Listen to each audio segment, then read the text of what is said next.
Hey, hola, bona diada a tothom, creo que se dice, sí, porque no sé si la primera se dice O o se dice U. Le he dicho a tres catalanes que me lo digan despacio y cada uno me ha dicho un sonido diferente. Así que nos quedamos todos con la bona diada y ya, al fin y al cabo, hoy es fiesta aquí en Cataluña. No sé qué es lo que está sonando fuera. Es un camión de reparto. Es que vivo en un sitio donde pasan muchos camiones. Como hoy es fiesta aquí en Cataluña, están todos los catalanes y todas las catalanas durmiendo y ninguno y ninguna ha escuchado cómo me cargo su idioma el día más importante de la comunidad. Así que ya está, ya ha pasado esto. ¿Qué trauma tengo con los idiomas, eh? Y cómo lo estoy dejando en cada programa más claro. ¿Qué es lo que está sonando? ¿Lo estáis escuchando? O sea, estáis escuchando. Pero bueno, ¿qué hacéis despierto y despierta? Cangreburger, Gasland, ¿qué hacéis despierto a esta hora? Por favor, que os podíais haber quedado durmiendo, que todavía no empiezan las cosas, todavía no hay ni la manifestación ni nada. O sea, buen día desde luego. Es la alarma del catalán. Bueno. Eh, Me alegro que estéis aquí, me alegro que hayáis venido, pero de verdad que hoy es el día que os podíais haber quedado en la camita y tal. No sé qué es lo que suena, de verdad que fiesta, no debería haber tantos camiones, pero hay una cantidad exagerada de camiones. No sé por qué, no sé por qué, pero no hacen otra cosa desde esta mañana que pasa camión tras camión tras camión tras camión y por lo que sea todos tienen muchas ganas de dar marcha atrás, todo el rato. Están no es que dando marcha atrás. Increíble, increíble. Pero eso, buenos días. Tengo que decir que hoy vamos a tratar temas, tres temas. Iba a poner dos, pero siempre estoy con las dos cosas de son dos cosas, son dos cosas. Y ahora me doy coraje a mí misma y pues son tres cosas. Pero os la adelanto un poquito porque me habéis dicho algunas personas que os gustaría saber al principio del programa, gente que lo ve en YouTube, qué se va a tratar. Así que, pues el tema gordo de hoy, vamos a hablar un poco sobre la tele pública y cómo debería ser. Evidentemente, esto viene por algo. Vamos a intentar no enfadarnos, porque ya os dije que no quería que esto fuera un directo donde la gente se enfadara y donde fuerais con buena vibra, o sea, con mala vibra y donde, pues eso, solo funcionara en generar este tipo de sentimientos negativos que pues están tan presentes en cómo funciona el Internet ahora. Así que vamos a intentar tener una charla interesante. Ya sé que os lo ponen difícil, huerguitas. Lo sé. Y después, quiero que esto sea pues, un espacio de cultura así en general. Me he dado cuenta de que en muchos videojuegos, que no sé, que no hay tanta calle para dar tanta marcha atrás. Creo que es la marcha atrás, no sé qué es. Bueno, eh, me he dado cuenta que no hemos hablado demasiado de literatura, así que he estado mirando esta semana, bueno, estos dos días, los... De verdad, es insoportable. He estado mirando estos dos días... No voy a cerrar la ventana porque es que os digo de verdad que es que hace calor. Tengo que estar hoy con todo cerrado porque evidentemente en mi casa está la gente durmiendo y tal, pero insoportable. Espero de verdad que no se escuche muy fuerte allí. No se escucha uf, menos mal, me quedo más tranquila, Fran Bermudo, porque de verdad aquí se escucha muy fuerte y es que de verdad no entiendo, es que no os puedo enseñar, pero no hay tanto espacio para tanta marcha atrás como está dando este camión. ¿Dónde va tanta marcha atrás? No hay espacio. O vas para... O sea, que está yendo para adelante, para adelante, para atrás, porque espacio no hay. Pero bueno, lo que decía, y después me he dado cuenta que no hemos hablado demasiado de literatura, así que he estado mirando esta semana que se comentaba en espacios así más literarios y vamos a comentar dos textos que se han hecho todo lo viral que se puede hacer algo en un espacio literario. Quiero decir, no le ha llegado a mucha gente, pero se han hecho relativamente virales y creo que son temas relativamente recurrentes que pueden ser interesantes comentar. Pero, bueno, eso ya os he dado los buenos días. No sé si empezáis ya, porque lo de hoy es un tema. Porque evidentemente todo esto de hablar de la televisión pública venía un poco porque pues me pidió ayer Puy que me mirara la revuelta donde había estado Marilo Montero para comentarlo. Ahora, después de este programa, pues me paso por la persiana como convidada y me pidió que me viera el programa para comentarlo un poco con él. Y claro, yo no soy mucho de ver la revuelta, no es pues mi tipo de humor, no es el tipo de programas que yo veo, en verdad es que no veo mucho, bueno, nada a la tele, soy más de streaming, pero bueno, eso, me pidió que lo viera, he visto el programa y no, no quiero hablar del toreo, vamos a empezar por ahí, porque al final, bueno, creo que sabéis aquí más o menos que pues yo soy vegana, ¿no? Es evidente la opinión que voy a tener sobre el toreo. Creo que la mayoría de gente que estará en el chat tiene relativamente la misma opinión. Aparte, una cosa que pasa con este tema es que no se puede eh, hablar abiertamente porque la gente como Marilo Montero no está poniendo unos argumentos sinceros por su parte. Entonces, tú puedes gastar toda la energía posible en contrarrestar los argumentos que te está exponiendo, pero si no son sinceros, no se va a llegar a ninguna conclusión, no es un debate productivo. Y me refiero con que no sean sinceros, a que habla mucho, por ejemplo, de esto es arte, esto es tradición, esto es cultura. Y yo puedo estar de acuerdo que algunas partes del toreo son arte. Yo creo que todo lo relativo a la ropa, los trajes de luces y todo esto, todo lo relativo a la estructura de sentimiento alrededor del toreo, es evidente que es cultura. Eh, joder, está recogido en un montón de libros. Pues como algo así nacional. O sea, hay cosas que se podrían debatir. Pero es que el problema es que mm, a ella se le escapa el pensamiento real cuando dice, y se forman muchas cosas, hay ganadería, y es como ya, si es que yo sé que la defensa del toreo de muchos taurinos pasa porque el toreo recibe muchísimas ayudas, que las reciben los señoritos de siempre, esos que después dicen que si las paguitas, que si no sé qué, tenemos que tener claro que esta gente vive de ayudas públicas como la mayoría de ricos. Y en el caso del toreo, pues muchas ganaderías son de auténticos señoritos, sobre todo señoritos andaluces, venido a menos, y que la única forma de conservar algo de su dinero, porque claro, esta gente no trabaja, esta gente que va a hacer, esta gente son payasos, pues es recibir las ayudas públicas en relación al toreo. Entonces lo tienen que defender por lo que sea, porque si de verdad habláramos de cultura y de arte y de todas estas cosas, pues pasaría lo que pasa siempre con las tradiciones, cogeríamos las partes de cultura y de arte, que como digo, yo creo que el toreo 100% las tiene, 100% las tiene. Y transformaríamos lo que es el toreo en otra cosa. Dice Huerguita, si las ayudas desaparecería. Exactamente, si las ayudas los señoritos desaparecerían. Y seríamos todos bastante más felices. Eh, pero, pero eso, si de verdad nos preocupara lo que es la tradición y lo que es la cultura, cogeríamos los elementos culturales que no están ligados al maltrato animal y transformaríamos la fiesta en otra cosa. Y eso puede sonar algo muy escandaloso, pero eso ha pasado millones y millones. Eso ha pasado con todas las tradiciones que conocemos ahora, con un montón de elementos culturales. La Feria de Abril no es como es ahora. Y es algo que yo estoy segura que a Marilo Montero le dice la Feria de Abril y te dice, oh, increíble, te toma tu manzanilla. Pues todo eso se ha modificado y se ha ido adaptando al sitio donde se celebra y a las condiciones en las que se celebra y no pasa nada, porque es lo que pasa con las tradiciones que dependen del pueblo y el pueblo las cambia. Entonces, Berguita, me imagino diciéndomelo, ¿verdad? Pero eso, y se cambiaría y no pasa nada. Pero evidentemente necesitan que se maltrate el animal por lo que lo necesitan, porque siempre está bien que las familias que siempre han abusado de los demás pues sigan recibiendo su dinero público. Pero eso, todas las tradiciones han cambiado. Está diciendo Roberto los combates entre los gladiadores, pero por ejemplo, los combates de sumo ya no son igual que antes. Las tradiciones cambian y eso no da miedo, eso es algo absolutamente normal, se adaptan a los tiempos.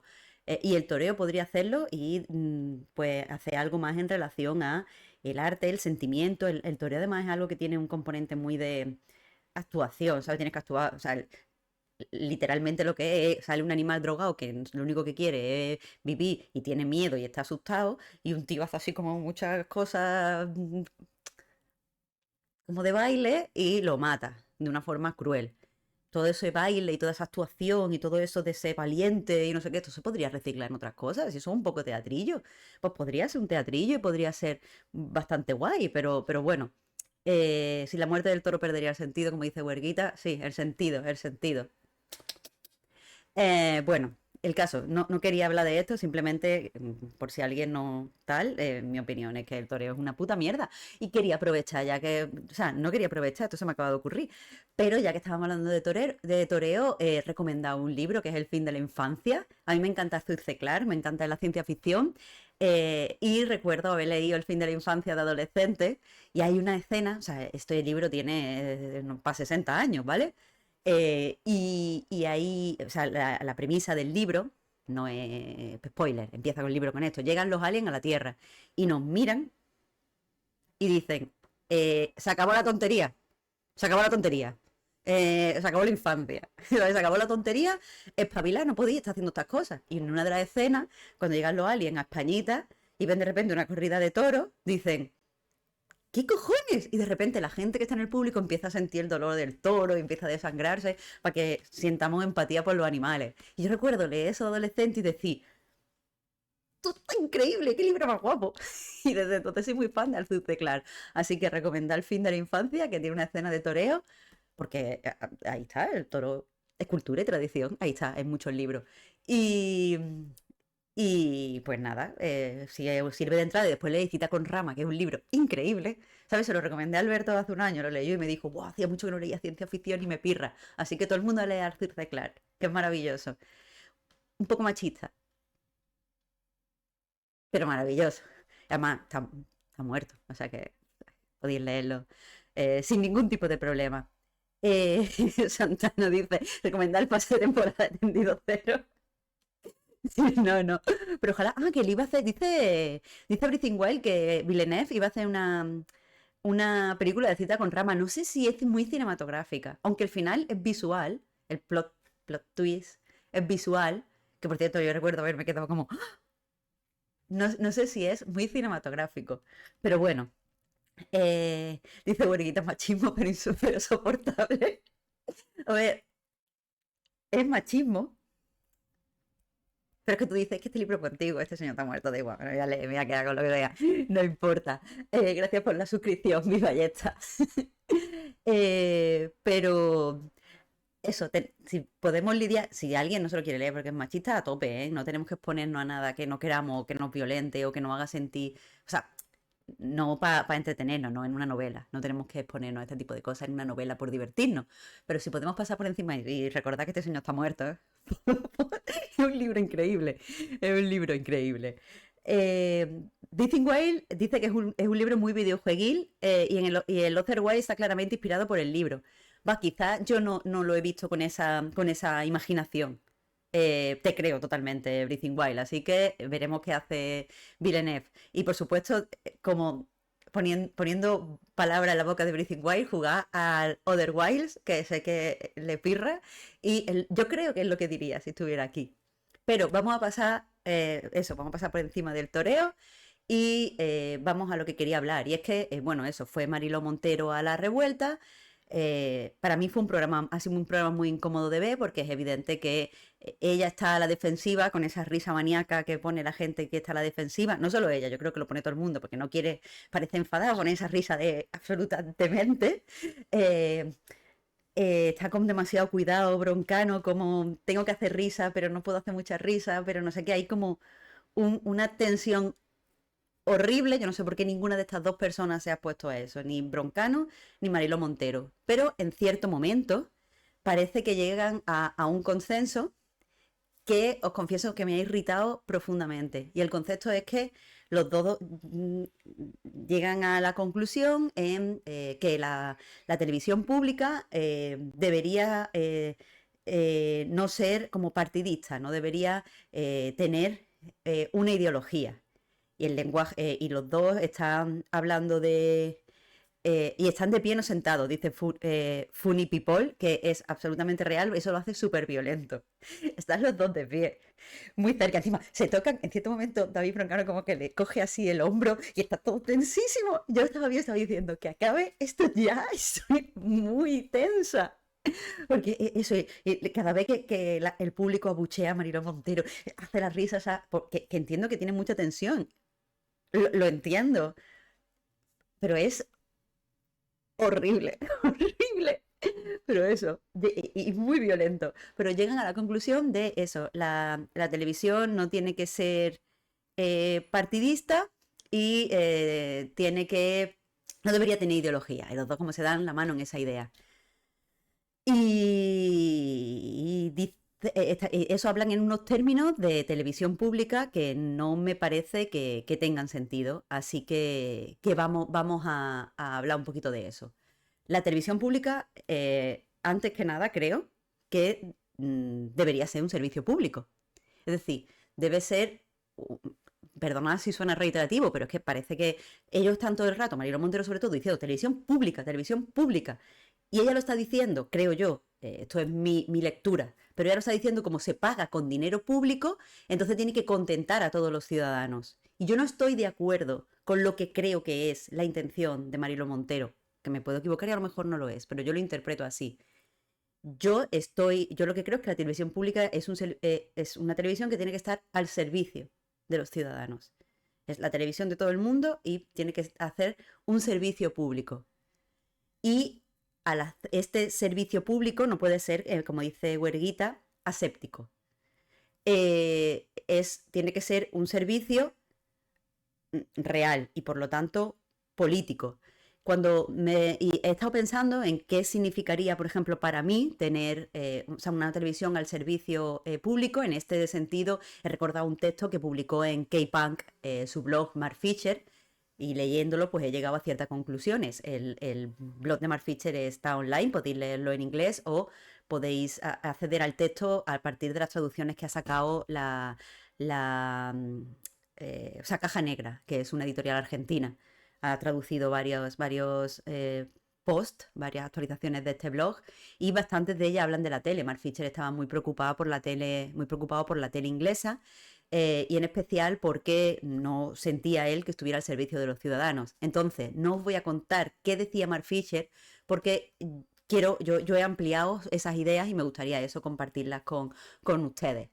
Creo que una de las cosas que tiene cuando hablamos de que la televisión pública está al servicio de los ciudadanos, creo que antes que nada, para estar de verdad a nuestro servicio, debería funcionar de forma que fuera veraz, es decir, que la televisión no nos engañara.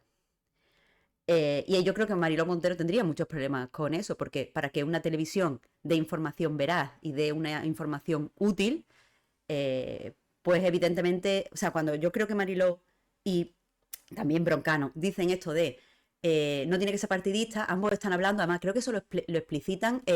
Manu Albert, gracias por la suscripción. Creo que cuando ambos dicen Uricos que pensaba que no habría directo siendo la diada.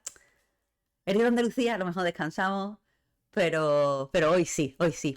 Pero ellos estaban hablando de que no fuera partidista, ellos hablaban en un sentido de, pues tiene que haber un programa de izquierda y un programa de derecha. Y personas que presentan noticias, gracias a Nuricops, unas personas que presentan noticias, unos periodistas tienen que ser de derecha y otros periodistas deberían ser de izquierda. Y un programa debería ser de toro y otro programa debería ser de manifestaciones. O sea, que queremos ir a Montero que nos gusta la gente de izquierda. Gracias por la suscripción, huerguita. Y eso, como si fuera un peloteo, izquierda, derecha. Pero en realidad yo creo que lo que debería ser es eso, es una televisión donde los ciudadanos nos podemos fiar de lo que vemos. Que eso es, y donde la verdad debería estar en el centro. Entonces, a mí me da igual a quién vote el periodista que me está dando la noticia, sí puedo confiar en que esa noticia es veraz. Y por supuesto estaréis pensando, pero no, porque un periodista de izquierda o un periodista de derecha le dan enfoques diferentes a la noticia. La misma forma de hablar puede denotar si una persona es de izquierda y derecha. Y eso es absolutamente correcto. Pero históricamente hay medios, hay sistemas para, por ejemplo, que dé un poco igual la ideología de los periodistas. Por ejemplo, si tenemos unos informativos donde un enorme plantel de periodistas, pueden ser 10, puedes hacer 1000 cosas. Gracias, Maru Barux, gracias también por la suscripción y por todo. Está saliendo mucho confeti en mi pantalla, así que muchas gracias. Pero Pero eso, si cuando empezaran las noticias, viéramos las noticias, supiéramos que cada noticia la ha revisado un plantel o un grupo de periodistas y todos han puesto, que haya periodistas de izquierda, periodistas de derecha, periodistas más antiguos, periodistas más modernos, y todos han trabajado en darle un enfoque lo más real posible, y sepamos que es una televisión donde hay unos editores que están velando porque los datos sean verídicos y porque los textos tal, pues al menos nos podríamos fiar. Evidentemente no solo nos tendríamos que informar por ahí, pero nos podríamos fiar de cómo se dicen las cosas, nos podríamos fiar de a lo mejor las cifras que se dan, porque hay muchos periodistas que representan a la audiencia, que están velando porque no puedan decirse cosas demasiado escandalosas. Eh, por otro lado, aparte de esta velocidad, debería ser, o sea, algo fiable. El hecho de que fuera de interés público sería que representara pues, los intereses, las cosas que les interesa a los ciudadanos. Por ejemplo, si a los gente, o sea, dice cosas que pueden ser de interés público, pues la ciencia, la cultura, todo este tipo de cosas, que eso creo que a Mariló no le molestaría. Pero se nos olvida que en el enfoque se ve cómo se está sirviendo al ciudadano. Y se ve, o sea, hay mucha más ideología en el enfoque de un programa que en el hecho de que el presentador o la presentadora sea de izquierda y de derecha. Y pongo un ejemplo. En la televisión pública, la primera, tenemos Masterchef. Y mucha gente va a decir, es que más, y con razón, ¿vale? Masterchef es de derecha porque tenemos estos jueces que son unos absolutos fachas y descendientes del franquismo y son personas muy de derecha y están diciendo esto en la televisión pública. Y eso es correcto. Pero el problema de Masterchef no es solo que los jueces sean así o que los jueces sean asá. El problema de Masterchef es que es un programa de cocina que está diseñado para transmitir una serie de valores neoliberales. ¿A qué me refiero con esto? A que, por ejemplo, es una competición. Un programa de cocina que quiera servir a los ciudadanos y que sea un programa con un interés cultural, pues trataría la cocina, se puede tratar la cocina de muchas formas, pero la cocina como algo que nos nutre, la cocina como algo que representa nuestra cultura. Un programa de cocina, por ejemplo, que esté al servicio, que esté a nuestro servicio y que no quiera enfadarnos y que no quiera tal, pues podría ir, por ejemplo, los mejores platos de este sitio de Cataluña, y pues saldrían cocineros y cocineras importantes y lo cocinarían y te explicarían por qué está bueno. O qué se cocina en las casas de, y sería un programa donde se va a la casa de diferentes españoles y se ve cómo se come, o que se hable de la historia de la cocina, o que se hable incluso de las novedades en la cocina. Si tú haces un concurso, entonces no estás hablando de la cultura de la cocina o de la cultura de cocinar. Lo que estás vendiendo es, de nuevo, estas ideas neoliberales de hay que ser el mejor, hay que competir.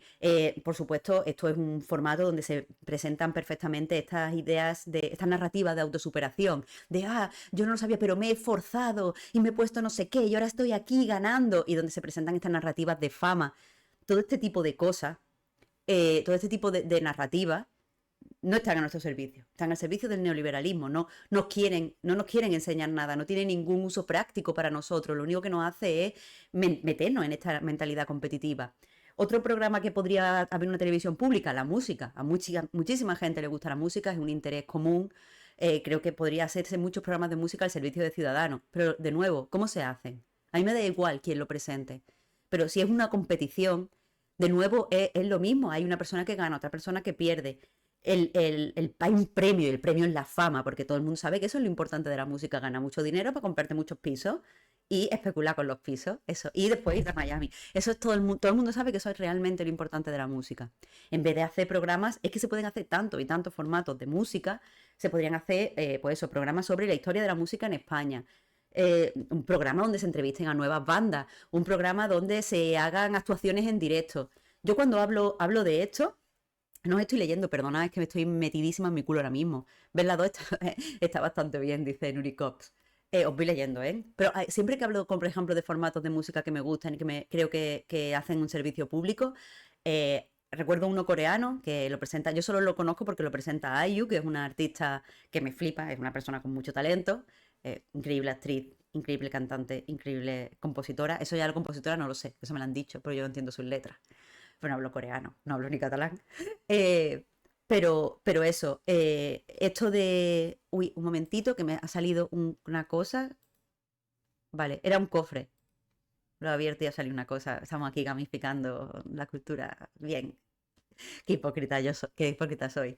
El caso, como decía, hay un programa que me gusta mucho de IU en el que ella es, pues es una cantante, tiene una voz increíble y es también compositora. Y el programa se basa en que viene algún cantante de Corea a su paleta, que es como llama el estudio, donde hay pues unos músicos que son siempre los mismos. Y el programa va en que ella se aprende una canción de este artista que haya ido y la tocan los dos juntos. Y este artista se aprende una canción de IU y la tocan los dos juntos. Y el programa se basa en que hablan, por ejemplo, de los arreglos, de por qué esta canción suena así, de cómo se puede adaptar la canción al tipo de voz que tienen y por qué es importante adaptarla. Entonces, por un lado, escuchas nuevas ideas, o sea, escuchas nuevos temas, escuchas ideas en relación a la música, escuchas a la gente hablando de cómo se hace música.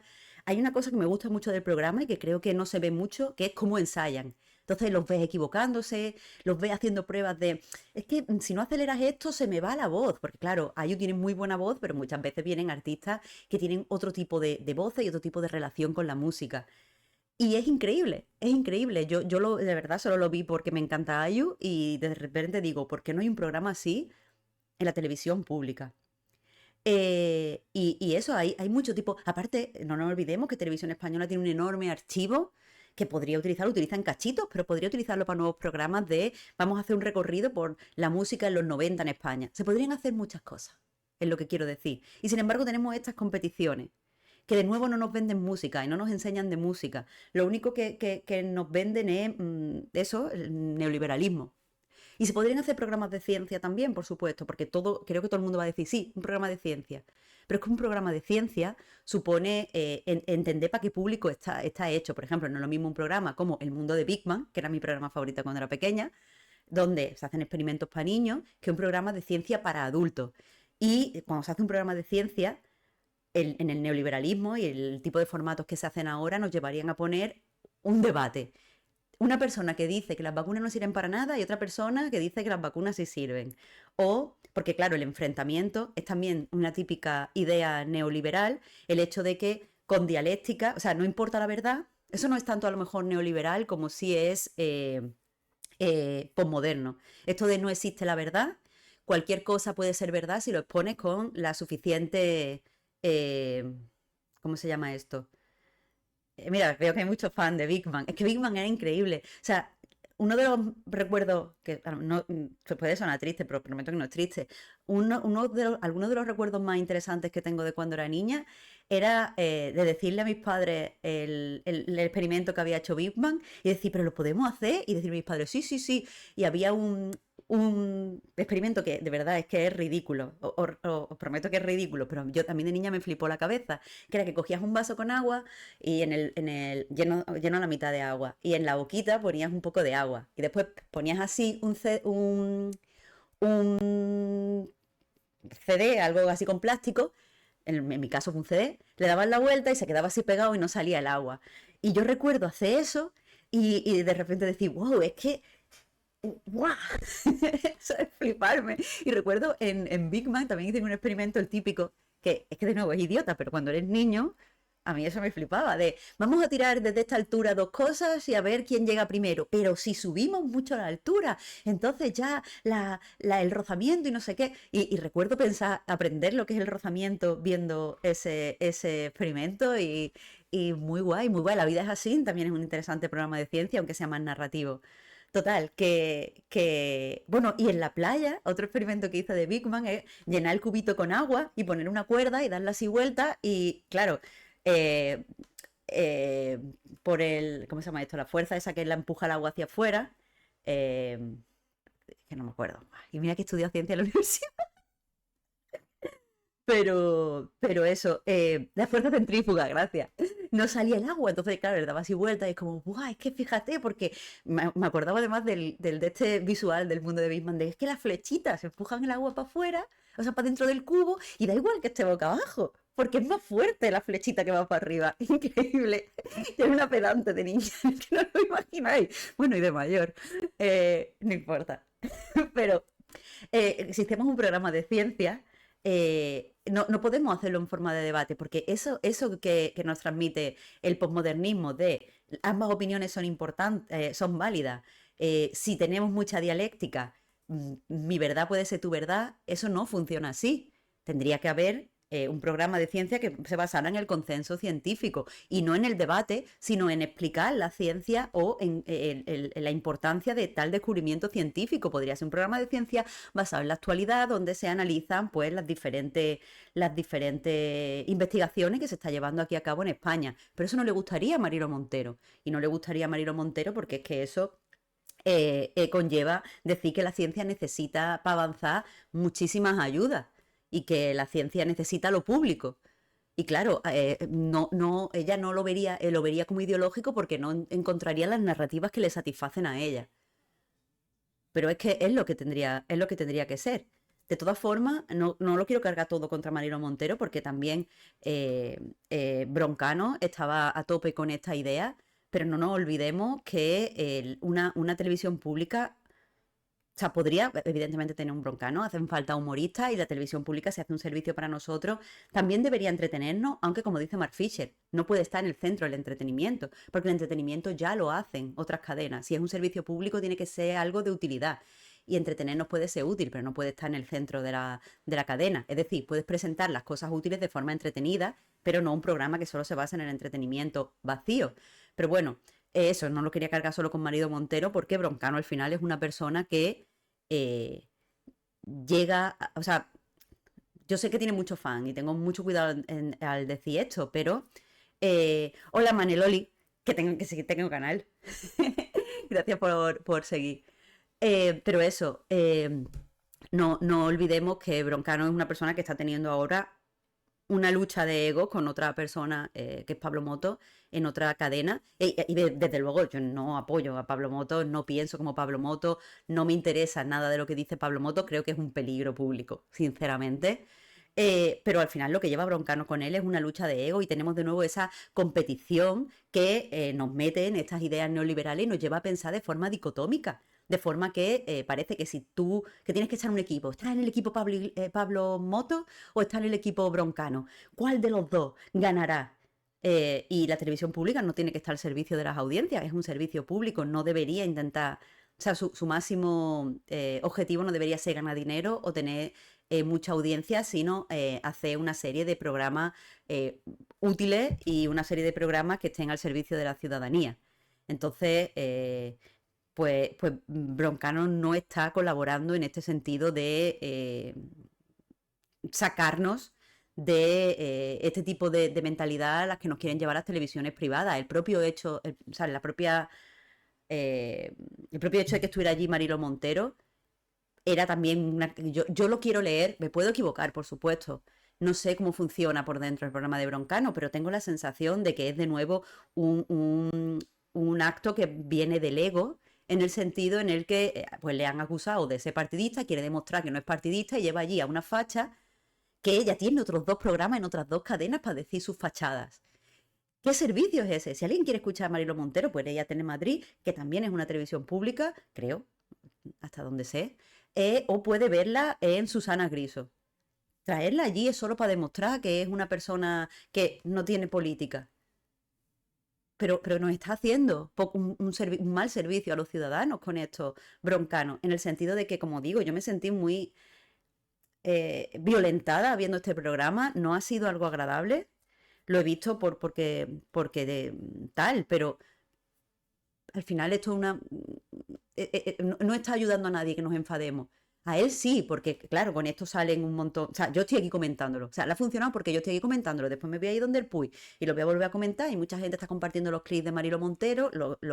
Lo comparten por el enfado, porque ahora en las redes sociales solo funciona eso, la crispación y el enfado. Porque ¿cómo se llama esto? ¿Cómo lo llaman los filósofos?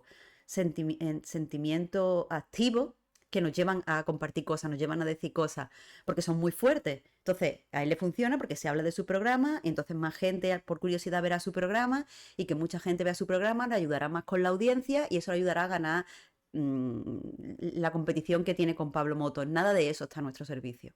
Nada de eso debería estar en una cadena pública. Que yo no digo que Broncano lo haga todo mal, al parecer como digo, yo no veo la revuelta, pero he podido, como vi el programa y una serie de clips en YouTube, he visto que llevó, por ejemplo, a los bomberos forestales. Eso es un servicio público, el darle un espacio a los bomberos forestales para que expliquen qué les pasa, por qué no pueden trabajar en unas condiciones ópticas o por qué están trabajando en unas condiciones inseguras. Eso está muy bien, me alegro. Pero claro, yo creo que ahí en el equipo de Broncano, no digo que sea Broncano, en su equipo, no sé de verdad cómo funciona, pero en su equipo alguien le diría, es que de los bomberos no ganamos el- la competición de audiencia, hay que traer a otra gente, hay que traer tal. Y de ahí lo de Mariló Montero. Creo que podría hacerse un programa útil y bueno, práctico para la ciudadanía y veraz con Broncano. Si es que yo no quiero que se vaya de la cadena pública y desde luego una cosa importante, yo creo que una persona tiene que ganar dinero por su trabajo. No estoy criticando que Broncano gane más o menos, no sé cuándo gana, cuánto, pero es evidente que hay algún tipo de debate con lo que gana Broncano, pero me da igual. Si ese es su caché y alguien quiere pagarle ese caché, porque se le pague, me da igual que sea público también, porque yo no creo que un servicio público tenga que ganar dinero, me da igual si es deficitario. Si lo que nos da es para todos, me da igual que sea deficitario. Entonces, 14 millones, me dice Everything Wild. Bueno, pues a tope, 14 millones. No lo voy a juzgar, yo no sé cuánto cuesta el trabajo que hace Broncano. Ah, que es Bromis. Ah, mira, aquí desinformando en mi canal, Breathing Wild. 14 millones por temporada para todo el programa. De nuevo, no lo sé, no lo sé cuánto gana. Vamos a inventar, no voy a coger 14 millones porque me lo está diciendo el chat. No lo sé, no sé cuánto cuesta, pero me da igual. Es que no tiene que ganar dinero. No tienen que ganar dinero los autobuses públicos, no tiene que ganar dinero el metro público o el tranvía público, no tiene que ganar dinero la televisión pública. Da igual que sean sistemas deficitarios, para eso está el dinero público. Pero lo suyo es que se estén haciendo cosas que no se pueden hacer en las cadenas privadas, porque las cadenas privadas son un negocio, aunque reciben mucha ayuda y son públicas también, pero bueno, no vamos a entrar ahí. No vamos a entrar ahí. Pero, bueno, tienen que hacer cosas que no se pueden hacer en las cadenas privadas. Las cadenas privadas tienen que hacer todo esto de competiciones y todo esto, que generarnos todos estos sentimientos activadores, era como se llaman, gracias, cabeza. Eh, Nos tienen que producir todos esos sentimientos activadores porque tienen de verdad la audiencia es importante y tienen que ganar dinero. Pero en la televisión pública no tiene por qué. Entonces, si Broncano gana eso y eso es lo que cuesta su programa, a tope con él. Espero que le pague a toda la gente del programa un salario digno y que tengan unas condiciones buenas de trabajo y a tope con ellos. Es que me parece estupendo. Pero eso es un servicio público, algo de interés para la ciudadanía. Entonces, eso sé que este no ha sido el tema más apasionante y que no lo he hecho de la forma más apasionante, pero sí que quería hablar con eso, porque escuchar programas, me he dado cuenta que escuchar programas como este lleva a todo el mundo a un pensamiento dicotómico que odio, y el pensamiento este de enfadarnos y sin matices. ¿A qué me refiero con esto? A que mucha gente ha visto el programa, he visto, porque claro, voy ahora, como os decía, a hablar con el Puy, he visto que se ha comentado del programa y todo el mundo está que toros sí, toros no. Bueno, y todo el mundo, sí, es verdad, la de televisión pública no tiene que ser de una ideología. Y de verdad han comprado esta idea de que es que hay que poner un programa facha y un programa no facha. ¿Sabes? Un programa yo qué sé, de que te ocupan la casa y después un programa de que no te ocupan la casa. Y que tú saques las conclusiones. Eso no es un servicio público. Eso no es un servicio público. Eso es, esto de que te tienen que presentar las dos ideas y tú llegas a las mismas conclusiones porque eso es libertad y eso es no comerte la cabeza, eso es una idea posmodernista que si la pensamos profundamente, es una puñetera locura. Porque yo, ¿cómo puedo ser yo capaz de sacar conclusiones sobre cosas que no conozco? Me voy a dejar llevar por el relato más sugerente y eso no tiene sentido. Pensemos en una cosa que nos podría decir Marilo Montero, que es la gente recibe muchas paguitas y que reciban paguita está mal porque hay que trabajar. Y después otra persona que es pues de la ideología contraria a Marilo Montero te dice, no, en realidad quien recibe más paguita son la peña rica que vive de lo público como los señoritos. O sea, tú presentas esas dos cosas en la tele y tú esperas que el público saque una conclusión? El público no tiene esos datos. Debería haber un comité de periodistas que miren los datos, miren el relato, supervisen ese relato y el público pueda fiarse de lo que ve. Hola Violeta JPG, gracias por la suscripción y gracias a todos los seguidores nuevos. Eh, Como dice el señor Vallejo, un periodista no debe dar voz a los que dicen que llueve y a los que dicen que no llueve. Debe abrir la ventana y ver si llueve o no. Es así, la televisión pública debería hacernos el servicio de informarnos, el servicio de no enfadarnos, el servicio de no caer en la retórica de que todas las opiniones son válidas y nosotros tenemos que llegar a nuestras propias conclusiones, porque yo lo siento por decirlo así, pero la mayoría de nosotros, yo la primera, y el camión que no deja de dar marcha atrás, el segundo, no tenemos el suficiente conocimiento para llegar a conclusiones válidas y reales sobre la mayoría de los temas. Es que no tenemos. Yo hace 5 minutos no me acordaba de que se decía fuerza centrífuga. ¿Qué tipo de conclusión me llega yo sobre las vacunas? Que me lo diga un médico que ha estudiado y un experto que investiga y un no sé qué. Yo no puedo llegar a esa conclusión. Porque no tengo conocimiento. Es que no tengo. Y no pasa nada. Y mi opinión no es válida. No es válida lo que yo diga sobre las vacunas. Porque no tengo ni puñetera idea. Yo puedo tener una idea, pero no es una idea real. No es una idea a la que tenéis que fiaros. Así que eso. No caigamos en estas dicotomías de ideología sí, ideología no, porque lo que le tenemos que pedir a la televisión pública es veracidad. No caigamos en estas dicotomías de Pablo Moto frente a Broncano, guerra de audiencia, porque lo que tendría que darnos la televisión pública es un servicio, no lo mismo que la televisión privada, pero para jóvenes. Y ya está, y exijamos a la televisión pública que sea pública. Y si no la ve nadie porque se considera aburrido, no importa. Tendría que seguirse haciendo, porque es un servicio público. Porque si hay un autobús que solo lo cogen 2 personas, ese autobús debe seguir pasando para esas 2 personas. Es que no es tan difícil. No podemos poner las cosas públicas al servicio, que funcionen como empresas y compitan con empresas y nos den las mismas ideas que las empresas, porque no son empresas. Y lo mismo que digo de la televisión pública, lo digo, por ejemplo, para los centros cívicos. Un centro cívico, y aquí en Barcelona, en Cataluña, creo que funcionan bastante bien, ¿eh? Pero debe estar al servicio del de cercanía. Si se hace una actividad y van 3 personas, se hace una actividad para 3 personas que vivan allí. Y no pasa nada si pierde dinero. No pasa nada. Es para la gente que vive allí. No es para los turistas, no es para salir en tal, pero bueno, eso ya es otras cosas que no entro. Eh, pero vamos, eso, que la televisión pública, todo mal. Os decía que quería de todas formas hablar un poco de otros temas que se han ido quedando en los márgenes del programa. Hoy nos toca literatura. Qué bien. Servicios. No, que son temas interesantes y pueden tocar un poco a los videojuegos. Servicio público por aquí. Lo primero que quería hablar. Mira, funciona aquí en Blood the Boris. Decía, uy, que no funciona la primera nunca. Boom. A la primera. Os quería hablar de un. Dice Frickleton, literatura y vamos a hablar de las 2 torres, es el día perfecto.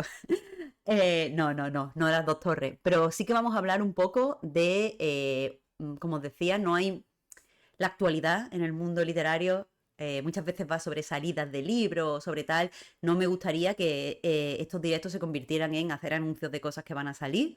Entonces he tenido que buscar actualidad alternativa y he encontrado 2 textos que esta semana se han estado compartiendo mucho y pues que pueden ser interesantes de comentar. Uno de ellos no tiene título. Constant Reader es el nombre del subtag. Mira, The Best Book You Haven't Read. No sé dónde está, es que no sé cómo funciona. Mira, esto es la presentación del subtag y aquí ya empieza el texto. No hay ningún titular ni nada. Pero bueno, según pone en la barra de eso, se llama The Best Book is the What You Haven't Read. Este es un textito que, como os digo, se ha comentado mucho. No os lo recomiendo que lo leáis porque no está especialmente bien escrito. Pero vamos, empieza con la anécdota de que este crítico literario puso en redes sociales que un estudiante les había recomendado este libro de Master and de Margarita y le había gustado mucho. Parece algo totalmente inofensivo, pero bueno, en el mundo de las redes sociales, nada es inofensivo porque estamos todo el rato buscando lo que llamábamos antes emociones activadoras y la gente se enfadó mucho por el hecho de que pues, una persona que es crítico literario no hubiera leído este clásico. Y pues surgió el debate, que es recurrente, no es nuevo, pero surgió el debate de qué está pasando con O sea, ¿cómo podemos fiarnos de un crítico literario que no ha leído los clásicos? ¿Qué tipo de críticos literarios tenemos? Si solo leen los libros que están saliendo ahora y si se dejan llevar por las tendencias y por lo que se lee en TikTok. Como os digo, no os recomiendo especialmente el texto porque no me parece que esté bien escrito ni que sea especialmente iluminador. Simplemente que sepáis que estos son los términos en los que expone su idea. Y de nuevo, eh, cuando leo este tipo de cosas y cuando veo la polémica que surgen a su alrededor, porque evidentemente la mayoría de gente lo que dice es que los críticos literarios deberían tener un amplio conocimiento de los clásicos. Y cuando veo esto, pues hay algo que se revuelve en mí porque me da la sensación de que la gente no entiende realmente qué es el análisis cultural. Y bueno, al final, ahora soy streamer y youtuber, pero yo en mi mente me considero analista cultural, entonces todas estas cosas de la gente no entiende mi profesión me duelen y que me gusta aprovechar la oportunidad para hablar un poco de qué es el análisis cultural y qué le podemos pedir a la gente que hace análisis cultural. Y yo quiero empezar diciendo que a mí me parece que el análisis cultural es una especie de creación de cultura en sí mismo, es decir, parte de algo cultural, un libro, un producto, no, perdón. No digáis jamás producto, yo lo odio. No sé por qué me ha venido esa palabra primero a la mente.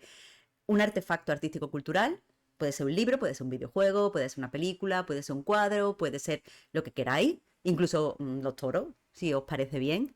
Y pues se recoge ese artefacto artístico-cultural y se crea un artefacto artístico-cultural nuevo que puede tener forma de un texto que sea agradable de leer, interesante y te haga pensar. Puede ser un ensayo, puede ser un videoensayo, puede ser muchas cosas, incluso puede ser otro tipo de obra que reflexiona sobre los temas expuestos en el primer artefacto.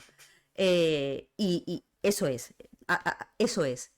Y teniendo en cuenta que el arte y la cultura eh, se pueden analizar de diferentes perspectivas, es decir, admiten un análisis multidisciplinar, las personas que nos dedicamos, que se dedican al análisis cultural, pueden tener diferentes perspectivas. En el sentido de, es igual de interesante leer sobre lo que tiene que decir de una película un filósofo que lo que tiene que decir un especialista en cine clásico.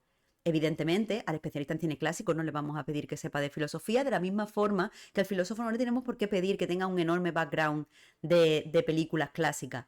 No importa si lo que se genera, la obra que genera el analista es interesante y sobre todo es de nuevo útil no en un sentido capitalista, sino útil nutricional, nos nutre y nos dice algo y nos hace pensar.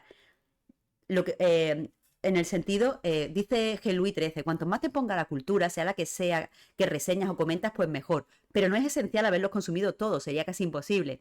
Haber leído más hace más rica e interesante su opinión, pero no hace que sea menos válida. Su opinión es suya, haya leído más o menos. Estoy de acuerdo contigo. Lo único que pondría el matiz, si me lo permite, es que yo no utilizaría la palabra opinión, porque no creo que el análisis cultural deba basarse en lo que entendemos como opinión.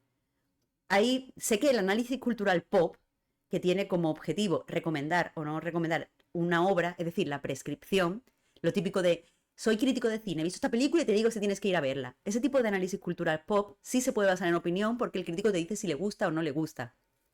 Pero lo que yo considero que es un análisis cultural valioso no se basa tanto en opinión, sino en reflexión. Es decir, he visto voy a poner un ejemplo mío porque me lo tengo más accesible en mi propia cabeza, pero he visto materialistas y me parece que la tesis de materialistas no se sostiene de la forma en la que la presenta la directora. Y es una obra que trata injustamente a sus espectadores. Yo no te digo si tienes que ir a verla o no, porque sinceramente no os conozco. Ted Bandido, gracias por la suscripción. No sé qué os pasa hoy, pero estáis ahí, que parece que os sobrar dinero a todos. Eh, pero eso, no me interesa recomendaros o no la película, haced lo que queráis. Yo no sé si tengo buen gusto en general, así que me siento siempre muy incómoda en la prescripción. Yo no creo que sea una persona con un buen gusto, pero sí creo que puedo aportar cosas o intento aportar cosas en mis textos. Entonces, pues os lanzo esta reflexión. Si no os gusta, pues la tiráis a la basura. Que si os gusta, pues pensad y si sois capaces incluso de hacer más análisis cultural a partir de ahí, pues a tope. Pero ese análisis, por ejemplo, que hice en mi pieza de materialistas, no se basa en haber visto otras películas como en pues tener un conocimiento de cómo usa Celine Song el término materialista. Y muchas gracias a Breathing Wild por pasarlo, el enlace. Pero eso, una crítica cultural puede venir de diferentes frentes. Y es injusto que exijamos que los analistas culturales tengan solo un enorme background. No te va a ayudar.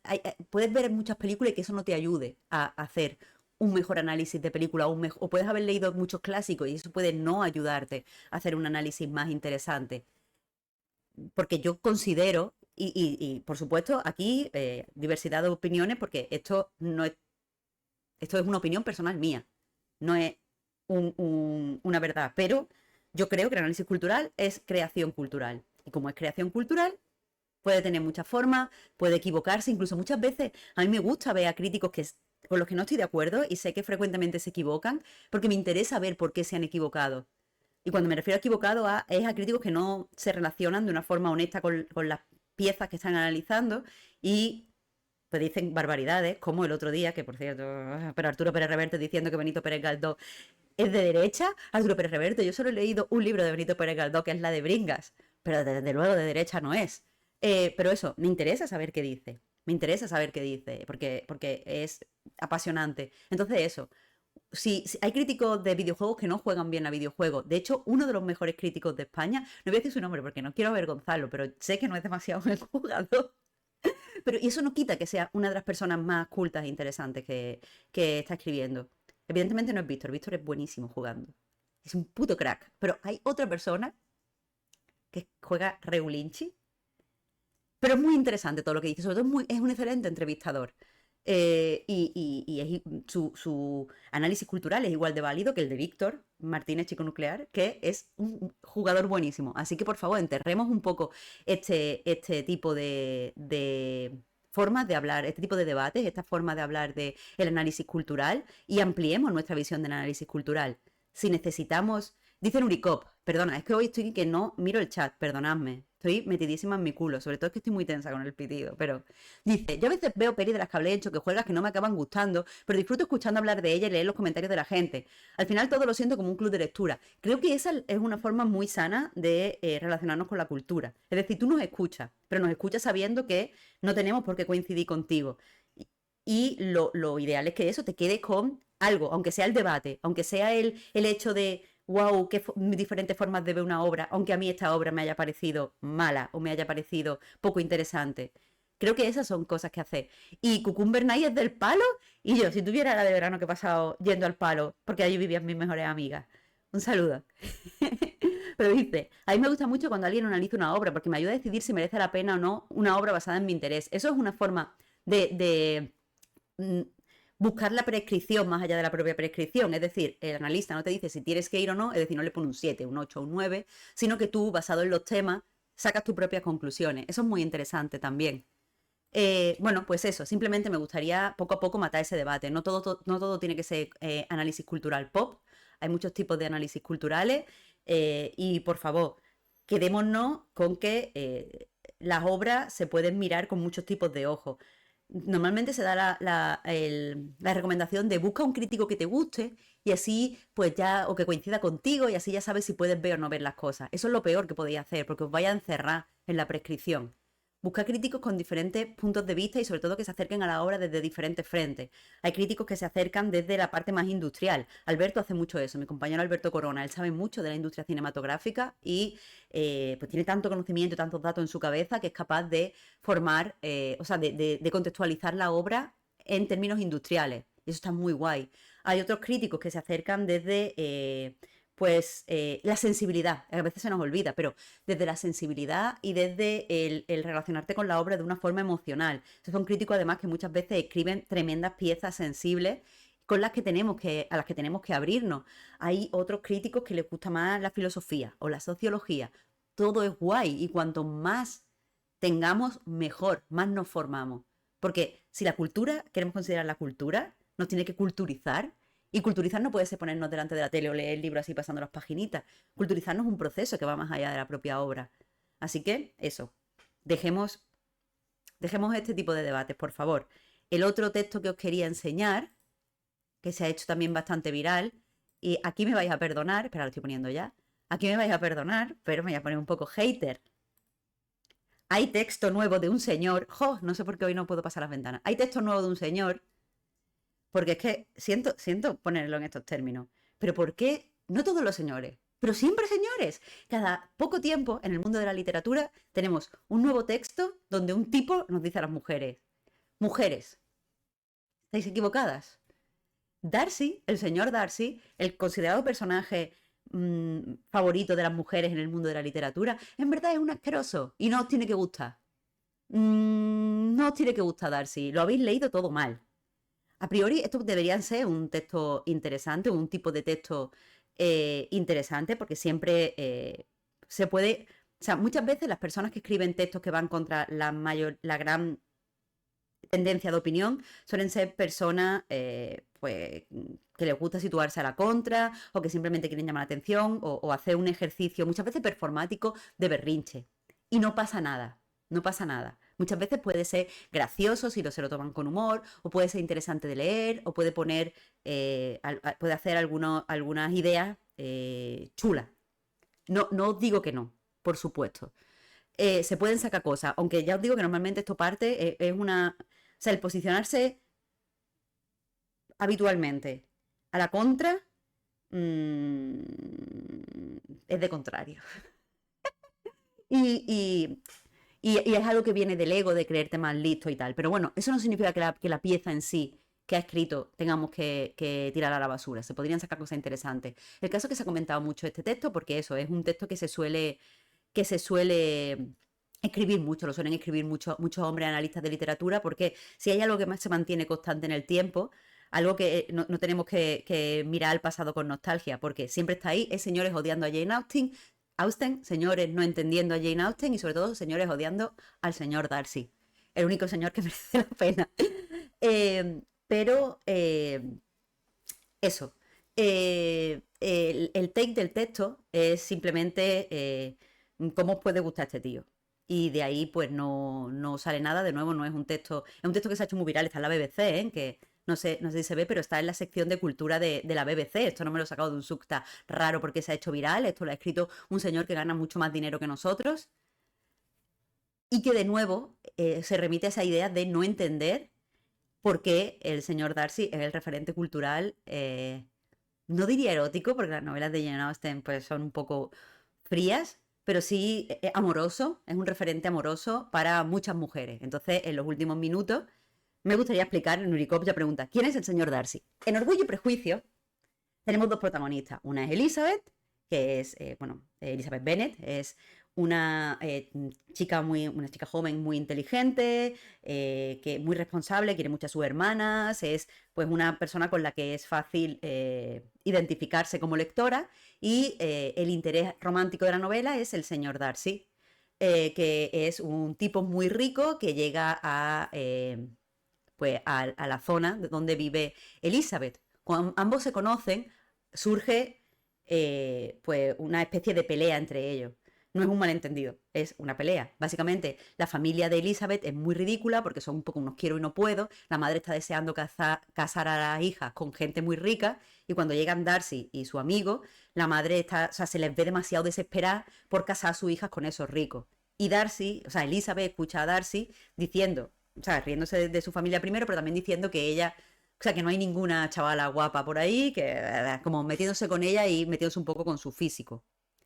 Pues lo que pasa es que poco a poco, mientras se van conociendo, porque tienen, por como la hermana mayor de Lizzie y el mejor amigo del señor Darcy empiezan un cortejo, ellos tienen la posibilidad de ir conociéndose y el señor Darcy se enamora de Elizabeth. Y cuando le confiesa sus sentimientos, lo hace de una forma brusca y muy desagradable. Le dice básicamente, a pesar de que tu familia es una asquerosidad y que tú eres pobre y que a pesar de que no estás a mi altura, cásate conmigo. Y ella le dice, pavo, ¿de qué cojones vas? Y le dice que no. Y creo que a partir de aquí viene el por qué el señor Darcy es un personaje románticamente tan interesante para muchas mujeres. Y es porque cuando ella le rechaza, él se da cuenta que los motivos que ella les ha dado son ciertos, es verdad que él es así, y se dispone a trabajar él solo, o sea, no que una mujer le haga el trabajo emocional, sino él solo trabaja en sí mismo en los problemas que tiene y intenta compensar a Lizzie por todo este tipo de cosas y le ayuda con una serie de temas que pasan en la novela y que van a causar desgracia en su familia. Ese es el argumento de Orgullo y Prejuicio. Y entonces, pues eso, le ayuda sin que Lizzie se entere, sin querer nada de ella, sin buscar conquistarla, sin necesitar que ella le haga el trabajo emocional, él soluciona las cosas, no le pide nada a cambio y cuando ella se entera le dice, o sea, se siente de repente agradecida, ve que ella también tenía prejuicios en relación a él y que interpretaba su timidez como arrogancia y ambos se enamoran. Básicamente, lo que la novela merece totalmente la pena. Yo soy hiper fan de Jane Austen, por favor. No me preguntéis si merece la pena una novela de Jane Austen. Todas y cada una de ellas son estupendas. Y aparte, Elizabeth es tan guay, tan inteligente y tan que me encanta. Pero Darcy es un hombre que parece interesante porque no es machista. Reconoce sus errores. Él solo trabaja en los problemas que le hacen que no puedan socializar. No le pide a Elizabeth nada a cambio, que es algo muy que no se ve mucho en el de este romántico. O sea, él no hace las cosas que hace en el libro porque quiera que Elizabeth se case con él. Él piensa que ya no se van a casar. Lo hace porque la quiere. Entonces eso es algo que te reconforta como lectora. Es un tipo de romance pues que podríamos decir que está escrito con perspectiva feminista. Es un personaje desarrollado con perspectiva feminista y a las mujeres nos gusta mucho. Así que a tope con que se escriban todo tipo de textos, pero que este tipo de texto está sobado, esta perspectiva de no entender muy bien qué le gusta a las mujeres y qué les gusta en relación a Darcy, así que, por favor, stop it. Con esto nos vamos. Me alegro ya de hablar un poquito de literatura, os tengo que decir, porque sí que notaba que, pues que me estaba quedando esto un poco cojo, nada más que con el cine y con los videojuegos y tal. Vamos a hacer raid a Puy, ahora después nos vamos todos o sea, ahora después me voy yo, no todo, que de qué cojones, no voy a ser aparece ya gente en la pantalla, que me voy de convidada a hablar con un poquito más de Marilo Montero, que Ivain, gracias por la suscripción y por el follow. Y bueno, espero que hayáis sacado, ya que hablábamos de que el análisis cultural nos tiene que dar algún tipo de idea o nos tiene que inspirar algo, ¿estáis de acuerdo conmigo o no? Espero que en este ratito pues hayáis tenido algún tipo de idea que llevaros.